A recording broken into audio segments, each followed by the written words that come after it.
Национальная сборная Туркменистана по волейболу стала победителем международного турнира Kava Men's Nations Cup 2025, который проходил с 22 по 28 октября в столице Бангладеш, городе Дакка. Турнир, организованный Центральной азиатской ассоциацией волейбола, собрал 6 национальных команд – Туркменистан, Непал, Шри-Ланку, Афганистан, Мальдивы и принимающую сторону Бангладеш. Туркменистан был представлен 16 спортсменами, 2 тренерами, 1 судьей и руководителем команды.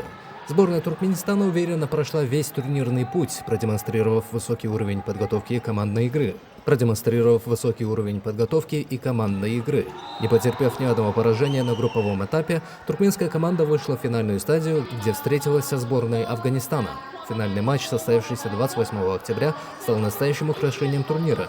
В напряженной борьбе, уступая по ходу встречи, сборная Туркменистана проявила характер и вырвала победу в решающей 5-й партии, завершив матч со счетом 3-2.